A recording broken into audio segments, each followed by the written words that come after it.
Halo, assalamualaikum warahmatullahi wabarakatuh. Kali ini bersama saya Pamulan Nasuri. Hari ini kita akan ngobrol bareng bersama Mbak Nafiah Al-Maklum. Beliau adalah seorang penulis, sudah menerbitkan karyanya di novel mayor, salah satunya yaitu berjudul Suraya. Selamat siang Mbak Nafiah Al-Maklum. Selamat siang, Jeng Pamulan. Mbak Nafiah ini sebenarnya masih keturunan Jawa, jadi kita sama-sama Jawa. Jawanya mana Mbak? Jawa Tengah, Jawa Tengah itu? tapi saya Blaster Medan, jadi Jawa Medan. Jawa Medan. Berarti sekarang tinggal di Pekanbaru atau tinggal di mana Mbak? Tinggal saya ada dua domisili, kan masih di Riau, sama-sama di Riau. Sama di Riau, yang satunya di daerah Air Mulek. Oh, Air Mulek. Oke. Giri dulu. Mbak, ini novel keberapa ya yang Suraya ini? Kalau yang terbitnya, cetaknya itu yang keempat, tapi sebenarnya manuskrip saya masih banyak. Ini yang terbit cetak itu yang keempat. Yang keempat. Novel pertamanya apa Mbak? Jodohku dalam proposal. Kemudian yang kedua, Lelaki Pembawa Mushaf, kemudian Luka Perempuan Asap, dan ini yang ketiga, Suraya. keempat. Jadi sebenarnya Mbak Nafiah ini kalau nulis genrenya apa Mbak? Romance, cuma dibalut dengan berbagai latar belakang. Ada yang sejarah, ada yang sastra hijau, ada yang religi gitu. Jadi tapi inti romansnya masih terasa. Jadi kalau masuk ke lini-lini penerbit biasanya kalau nggak romance, religi gitu. Jadi romansnya tetap. Ada nggak kira-kira dalam kehidupan Mbak gitu inspirasi untuk menerbitkan buku? Di manakah beliau mendapatkan inspirasi membuat bukunya? Kira-kira di mana Mbak untuk inilah, untuk buku pertamanya Lelaki Pembawa Mushaf, itu inspirasinya dari mana Mbak? Baik, kalau ngomongin inspirasi ada banyak ya. Kalau novel saya yang pertama itu Jodohku dalam Proposal. Jodohku Jodohku dalam Proposal. Saya seperti penulis pada umumnya sih, berangkat menulis karya pertamanya itu dari hal-hal terdekat. Jadi kalau Jodohku dalam Proposal emang dia ada sedikit true story kehidupan orang terdekat saya, yang dia begitu luar biasa menjalani kisah kehidupan percintaannya sampai kemudian dia menikah. Akhirnya itu cukup menggugah hati saya untuk menuliskan karya itu. Kebetulan itu di tahun 2010 kan sedang booming memang ala-ala ICB, karya ICB, benar. Ketika Cinta Bertasbih, pasti semuanya udah tahu. Bertasbih, tapi teman-teman tahu yang film itu, dan kisah itu benar-benar terjadi pada tahun-tahun itu, dan saya bingkai, saya potret dalam karya saya di Jodohku dalam Proposal. Jadi saya nulis itu sudah dari tahun 2010. 2010 udah lama banget. Pada saat trennya tema itu tadi. Ya. Cuma kebetulan tahun terbitnya itu tahun 2016, karena biasalah 2015 ya biasalah proses dari takdir sebuah buku kan begitu, sampai dia 5 tahun dia lahir, lebih lama dari kelahiran anak gitu. Kelahiran anak cukup 9 bulan ya, saudara-saudara sekalian. Baik, berarti itu tadi buku pertamanya Jodohku dalam Proposal, dan itu terinspirasi dari orang terdekat, bukan kehidupan sendiri Mbak ya? Bukan. Jadi kadang-kadang nih teman-teman pembaca nih, kadang kita melihat buku orang, jangan-jangan cerita orang ini gitu. Enggak, ternyata kan tidak. Kita tidak boleh menjudge, ini ceritanya beliau gitu. Saya kalau buku sih nggak pernah ya yang potret saya pribadi yang benar-benar enggak, cuma mungkin ada misalnya karakter tokoh atau setting itu tuh ada yang sebagian memang dari diri saya.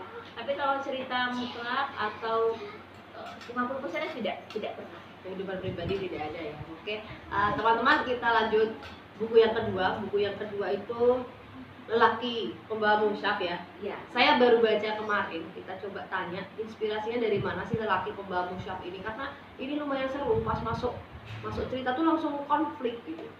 Benar Mbak ya? Masuk cerita itu dan langsung konflik, si lelaki ini udah kecewa gitu. Si ceweknya yang diidam-idamkan tahu-tahu nikah sama orang lain. Si Khalid ya, tokohnya Iya. Khalid. Jadi ini unik sih sebenarnya. Saya dapatnya ini sambil nyapu. Jadi teman-teman, inspirasi itu nggak bisa kita motivator gitu, di mana dapetnya lagi nyapu dapat inspirasi coba. Bener.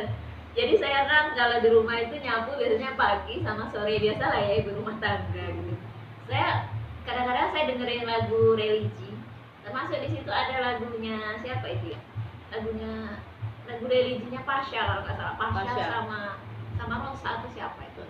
Jadi saya itu nggak tahu kenapa ketika saya mendengarkan lagu itu saya itu halu gitu, kebayang saya itu seolah-olah saya lagi naik travel ke Sumbar. Oke. Jadi travel ke Sumbar dan saya membayangkan suasana kan kalau kita perjalanan ke Sumbar itu eksotis gitu ya, beda banget kalau kita di Pekanbaru. Jadi buminya itu terasa basah dan imajinatif banget kita jadinya dengan kondisi seperti itu. Jadi pas saya nyapu gitu, itu tuh kepikiran sama saya. Sampai akhirnya saya tercetus tokoh seorang Khalid itu. Kalau Mbak Pamula baca itu Khalid itu pertama kan dia settingnya dia memang perjalanan ya dari Pekanbaru perjalanan ke Sumbar dengan travel. Jadi itu benar-benar potret dari ketika saya pertama kali mendapatkan ide. Gitu.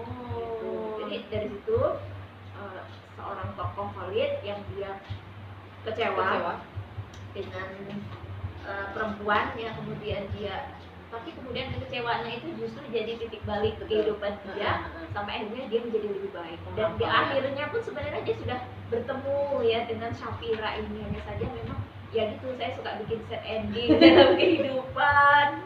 Ya mudah-mudahan novelnya banyak yang set ending ya Mbak ya. Kasian banget. Jadi memang inspiratif itu lelaki pembawa musyaf tuh, dari yang dia nggak mengenal Al-Quran udah dia langsung dari penghafal itu karena kekecewaan, begitulah mungkin ya. Kalau kalian teman-teman yang patah hati itu kira-kira langsung move on pindah kota atau gimana ya? Untuk lelaki pembawa mushaf ini dia move onnya pindah kota biar ikut pindah gitu. Itu kalau move on pindah kota inspirasinya seperti itu. Oke, baik, lanjut yang buku ketiga ya. Buku ketiga ini saya adalah buku ini ya, Luka Perempuan Asap. Nah, ini pertama kali saya beli bukunya Mbak Nafia itu Luka Perempuan Asap. Saya langsung tertarik sekali di situ karena isu lingkungan ya Mbak ya. Isu lingkungan, terus dia ngomongin soal sawit, ngomongin soal ada kimia-kimianya gitu. Nah, setelah saya telusuri ternyata Mbak Nafia ini sarjana kimia.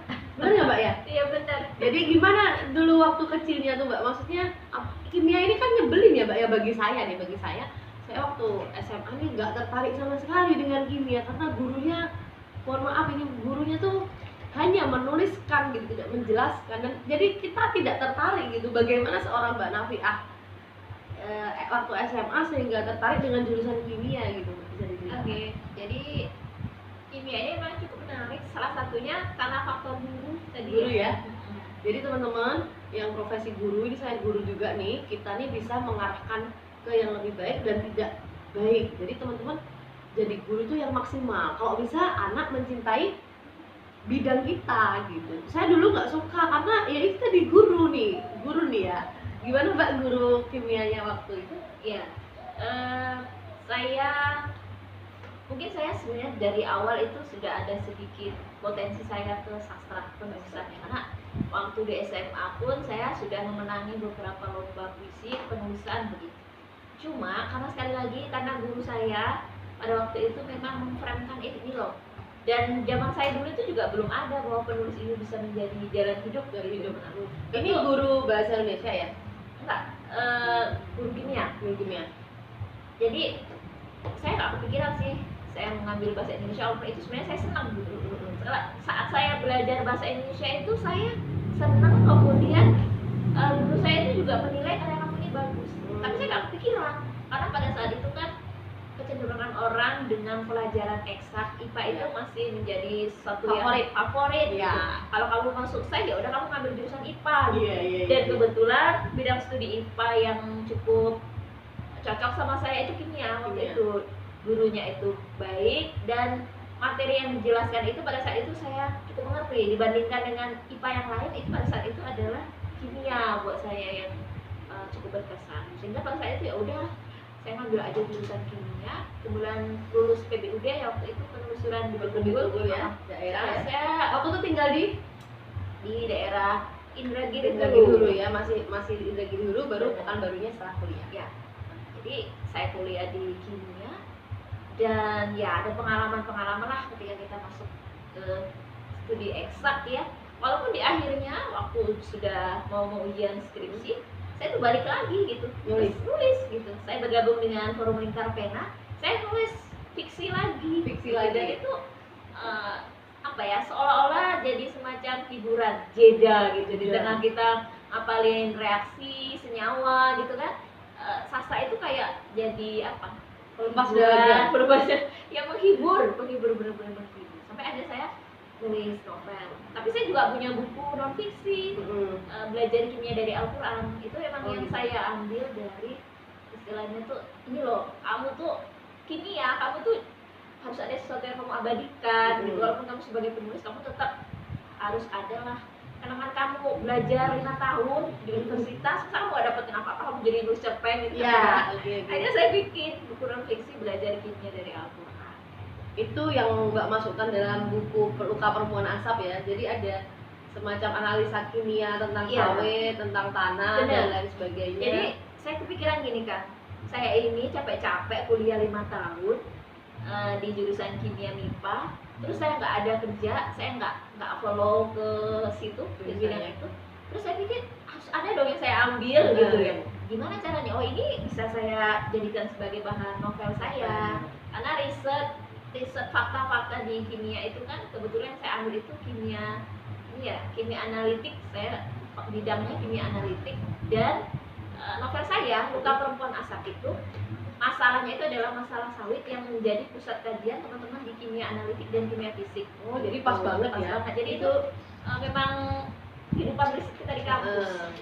Memang risetnya saat itu ya, karena di buku itu kan juga mahasiswa sedang riset gitu kan. Kebetulan jalan itu ceritanya. Iya, riset teman, bukan saya. Riset teman. Jadi memang bukan pribadi Mbak Nafi. Sekali lagi saya terjebak teman-teman. Saya penelitiannya tentang air sungai di Dumai. Lalu Mbak, tadi kan ada dikatakan guru bahasa Indonesia, tulisanmu bagus loh gitu ya kan. Jadi memang apakah itu berlaku di Mbak aja atau teman-teman yang di sekolah, guru menyemangati atau guru punya pandangan, wah kamu kalau jadi penulis begini gitu, itu kan guru ya mengarahkan siswanya. Apakah kemarin gurunya seperti itu yang guru bahasa Indonesia? Ya, jadi saya itu suka menulis cerpen itu kan sejak saya di aliyah SLTA, SMP ya.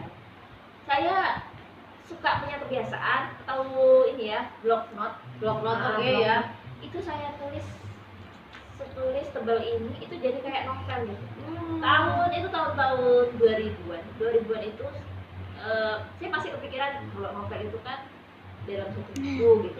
Karena belum dekat dengan komputer dan mesin ketik pada saat itu, saya masih tulis tangan tuh. Jadi satu block note itu saya pernah bikin novel. Nggak tahu ya, saya terlalu ini, kalau seandainya masih ada sekarang saya bisa lihat gimana sih tulisan pertama saya ya di sebuah novel. Pertama kali nulis itu satu. Terus kedua saya juga bikin cerpen di double folio gitu. Jadi ada sekitar 8-10 cerpen. Saya bundel terus saya bawa ke sekolah. Jadi naskah-naskah ini saya suruh teman-teman saya baca. Itu sejak dari SMP Mbak? Enggak, aliyah. Karena kan saya masih nulis cerpen-cerpen ini deh. Handmade gitulah, remaja gitu ya, soal percintaan. Dan itu saya kumpulkan, saya bundel, saya bawa ke sekolah. Ih bagus ya, maksudnya itu ada rasa senang gitu. Terus ya itu saya juga berlangganan dengan majalah-majalah sekolah. Majalah sekolah saya suka koresponden, juga nulis puisi. Nah itu dari situ sih awal sampai sekarang. Dan respon gurunya gimana? Oh iya, guru saya sih ya saya sekolah di kampung gitu ya, mungkin pengetahuan literasi guru-guru pada saat itu juga tidak semasif sekarang. Hanya mungkin komentar-komentar yang bagus yang cukup mensupport saya. Misalnya, oh karya kamu ini bagus, puisi kamu ini bagus. Jadi kalau saya bahasa Indonesia saya itu selalu 8, di atas 8. Saya senang banget gitu. Dan saya enjoy loh. Saya nggak tahu gitu. Kita belum tahu ya bagaimana sih membedakan antara minat dan bakat sih. Jadi kita tuh apa istilahnya senang dengan sesuatu itu dan hasilnya maksimal. Dan pada saat itu sekarang saya bisa sadar ternyata saya dulu itu hasilnya bagus dan saya senang itu di bahasa Indonesia gitu. Nah kalau di kimia ini kadang-kadang bagus tapi saya kurang menikmati gitu. Akhirnya passionnya di situ ya. ya. Sekali passion saya itu di situ, dan sayangnya ketemunya itu baru sekarang. Baru sekarang. Ini itulah cek korban sistem pendidikan. Sebenarnya agak korban juga ya, karena sastranya mendukung teman-teman, kemudian ditambah dengan kuliah di kimia, berarti insya Allah Benar. analisa-analisa lain itu akan masuk ke cerpen atau Ya, novel benar. gitu Jadi kan. alhamdulillah juga kan LPA jadi novel terbaik Ya. balai bahasa. Oh ya. iya bener, Saya novel merasa- LPA, oh itu teman-teman, jadi novel LPA ini, Luka Perempuan Asap ini jadi novel terbaik di Balai Bahasa Riau tahun 2020. Nah itu memang berarti bener nih penilaian saya sebelum baca Suraya ya. Dari ketiga itu memang Luka Perempuan Asap memang yang terbaik. Kalau kalian belum baca, silahkan dibaca. Jadi LPA Luka Perempuan Asap kan dia diterbitkan oleh 3 serangkai Tinta Medina di Solo, dan sudah banyak yang meneliti, yang membandingkan masalah lingkungannya, kemudian masalah sosiologi perempuan tokoh pun Iya, ya, iya. sampai nilai-nilai religiusitasnya dan sebagainya. Saya dari novel itu saya kepikiran begini, memang sih nggak ada yang sia-sia gitu Iya. ya. Walaupun saya kepikirannya coba saya dulu ngambil jurusan Sastra mungkin lebih maksimal. benar. kan? Padahal belum tentu juga saya jadi penulis kalau saya Betul. sudah di sastra ya. Betul. Bisa jadi saya cuma jadi kritikus. Tapi alhamdulillah sekarang sih baru kerasa gitu. Walaupun ya masih ada hal-hal yang kurang, tentu kita tidak mumpuni secara akademik ya, karena kita tidak punya latar belakang. Tapi pengalaman apapun itu buat penulis sih, apakah itu dia sukai atau tidak, ternyata pada suatu saat itu akan menjadi sesuatu yang bernilai buat dia kalau dia bisa mengolahnya. Iya, tekun ya, intinya tekun niat. Nih, oke. Yang ketiga tadi Luka Perempuan Asap, kita sudah mengulasnya. Untuk jalan ceritanya nanti teman-teman baca sendiri biar kita nggak spoiler. Nah, yang terakhir nih Suraya, ini benar-benar baru banget. Yang nerbitin itu dari Buana Ilmu Populer. Ini BIP Gramedia. Mbak, kalau Suraya ini novel yang lumayan berat bagi saya. Karena sastra ini, mantap. Sastra banget. Saya nggak tahu Mbak Nafia ini dapat inspirasinya dari mana kira-kira Mbak? Kalau yang untuk Suraya ini. Oh iya, Suraya ya, ini termasuk novel yang saya garap lebih serius dan dia cepat selesai gitu. Biar cepat Kan selesai. biasa, kalau biasa saya nulis sih nggak ada target, pokoknya santai aja, saya pengen menikmati lembar bab demi babnya. Tapi Suraya ini saya tulis kalau tidak salah kurang dari 3 bulan, dan itu cukup apa ya, karena awalnya yang lainnya bisa setahun 2 tahun. enggak juga sih. Oh enggak ya? Kali nggak tahunan Mbak, Enggak ya. Nggak tahunan Bulan teman-teman. Cuma ini yang rasa lebih cepat gitu. Tapi yang dapat saya pelajaran di sini adalah ide itu memang bisa dari mana saja. Ide menulis Suraya ini sebenarnya saya pada saat itu tuh lagi senang gitu ya, baca kisah-kisah percintaan roman-roman Melayu gitu ya. Masuk ada lagu-lagu Melayu, lagu-lagu Indonesia yang kisah kasih yang identiknya kan kalau roman seperti ini kasih tak sampai. Dan itu buat saya pada saat itu kok kayaknya menarik gitu untuk dijadikan sebagai bahan novel. Dan saya kepingin waktu itu gimana saya itu bisa nulis novel yang agak-agak sejarah lah gitu kan. Tapi saya kepikiran kalau sejarah pun tapi tetap sesuatu yang bisa dinikmati dengan santai. Iya, betul. Karena saya banyak gitu kan menemukan novel sejarah yang memang benar-benar seperti menyajikan buku sejarah. Saya kurang suka, tapi saya pengen gimana sejarah tapi bisa disenangi sama anak muda. Iya. Dan ini novel inilah Iya. Suraya ini benar-benar sejarah banget. Sejarahnya tentang ini patah hati juga nanti ujung-ujungnya. Tapi bedanya kalau ini karena tentang adat ya Mbak ya. Karena kasta. Iya. Karena kondisi Sejarah, fakta sejarah dan apa ya, perbedaan status sosial. Maka mereka tidak bisa bersatu. Dan ada sih Rencananya sih gitu, nggak bisa bersatu, tapi kalian harus baca dulu apakah bisa bersatu atau enggak gitu kan. Jadi Iya. ada beberapa bab gitu. Dan ini menjebak. Buku ini menjebak banget. Karena kita pikirnya akan happy ending atau sad ending gitu, ternyata ya silahkan baca bukunya sendiri. Jadi ini Mbak Nafia ini alhamdulillah sangat inspiratif sekali bagi teman-teman untuk di Riau ini, penulis Riau, beliau cukup produktif dan sekarang tidak hanya karya fiksi saja yang beliau geluti, tapi juga non fiksi ya Mbak ya. benar. Sudah mulai bergelut di bidang artikel. Iya. Ya kalau artikel itu kerjaan saya dari tahun 2010 sampai sekarang saya masih berpenghasilan tetap dari menulis artikel. Nah, pengen tahu jadi penulis tetapi tetap penghasilan tepat? Silahkan teman-teman subscribe di YouTube-nya Mbak Nafia, subscribe juga YouTube ini. Informasi-informasi tentang kepenulisan bisa kalian dapatkan di YouTube-nya Mbak Nafia Al-Ma'arif. Itu dulu dari kami teman-teman semuanya. Terima kasih banyak. Terima kasih telah menonton video ini. Jika bermanfaat silahkan dibagikan ke teman-teman kalian. Sekian, terima kasih. Wassalamualaikum warahmatullahi wabarakatuh.